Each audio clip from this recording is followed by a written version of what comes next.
நான் நடக்க வேண்டிய வழியை எனக்கு காண்பியும். ஒரு அழகான ஜெபம். தாவீது ஆண்டவரை நோக்கி ஜெபித்த ஒரு அழகான ஜெபம். ஆண்டவரே, நான் நடக்க வேண்டிய வழியை எனக்கு காண்பியும் என்பதாக. நம்முடைய வாழ்க்கையில பலவிதமான ஜெபம் பண்றோமே. நான் நடக்க வேண்டிய வழி எனக்கு காட்டும்னு சொல்லி நம்ம ஜெபிக்கணும். இந்த ஜெபம் எனக்கு ரொம்ப பிரியமான ஜெபம். நான் அடிக்கடி ஜெபிக்கிற ஜெபம். என்னுடைய ஊழிய காரியங்கள், என்னுடைய குடும்ப காரியமானாலும் பர்சனல் காரியமானாலும் நான் என்ன செய்யணும், எப்படி செய்யணும் என்பதற்காக இந்த வசனத்தை தான் சொல்லி எனக்கு காண்பியும் ஆண்டவரே என்பதாக ஜெபிக்கிறது உண்டு. தாவீதுக்கு தேவன் அதையெல்லாம் காண்பித்தார். நீ வேத புஸ்தகத்துல 2 சாமுவேல் 2ஆம் அதிகாரம் 1ஆம் வசனம் வாசிக்கும் பொழுது, சவுல் ராஜா மரணம் அடைந்த பிறகு தாவீது ஆண்டவரிடத்திலே போய் ஒரு காரியம் கேட்கிறார். ஆண்டவரே, யூதா தேசத்தில் உள்ள ஒரு பட்டணத்துக்கு நான் போய் குடியிருக்கலாமா அப்படின்னு. நீ போ என்று ஆண்டு சொல்லுகிறார். அப்படின்னா எங்க போகணும்? கர்த்தரிடத்தில் அதையும் கேட்கிறார். எபிரோனுக்கு போ என்று சொல்லி ஆண்டவர் வழி நடத்துகிறதை பார்க்கிறோம். அப்ப ஆண்டவர்கிட்ட கேட்கிறார், நான் போய் அங்க தங்கலாமா?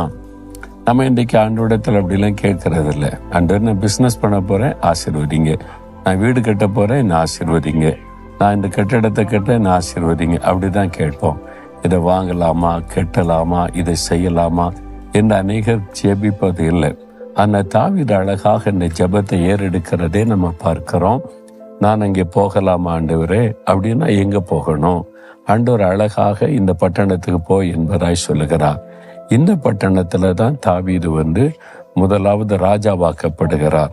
அவர் 30 வயசுல ராஜாவாகி கிட்டத்தட்ட 7 வருஷம் இந்த எபிரோனில் ஒரு தலைநகராக வைத்து ஆட்சி செய்தார். எபிரோன்ல இருந்து கொண்டு யூதா தேசத்துக்கு தான் முதல்ல ராஜாவாக்கப்படுகிறார். அப்புறம் 12 கோத்திரம், இஸ்ரவேல் கோத்திரத்தில் அத்தனை பேர் சேர்ந்து எங்களுக்கு நீங்க முழு இஸ்ரவேலுக்கு ராஜாவா இருக்குன்னு கேட்டுக்கொண்ட பிறகுதான் அவர் முழு தேசத்துக்கு ராஜாவாக்கப்பட்டு எருசலேமை படுத்து அங்க போய் ஒரு ஆட்சி பண்ணுகிறதை வேதத்திலே நம்ம 2 சாமுவேல் 5ஆம் அதிகாரத்திலே பார்க்கிறோம். ஏனென்றால் தேவனால வழி நடத்தப்பட்டு ஒவ்வொரு காரியத்தை செய்ததுனால தாவீதின் காரியம் எல்லாமே வெற்றியாயிருந்தாரு. அப்ப அழகான ஒரு ஜெபம் எனக்கு காண்பியும். அப்ப நம்ம கேட்கணும், ஆண்டவரிடத்துல உடைய பிள்ளைகள் காரியமா இருக்கட்டும், சொந்த காரியமா இருக்கட்டும், ஒரு வேலை காரியமா இருக்கட்டும், ஆண்டவரே நான் எங்க போய் வேலை செய்யணும்னு நீர் விரும்புகிறீர்? நான் வெளிநாடு போகணுமா, இந்தியாவில் இருக்கணுமா, எந்த தேசத்துல வேலை செய்யணும், என்ன மாதிரி வேலை செய்யணும் என காண்பியும், என்னை நடத்தும். இந்த மாதிரி நீங்க ஜெபித்து பாருங்க, ஆண்டவர் அழகாய் நடத்துவதை பார்க்க முடியும்.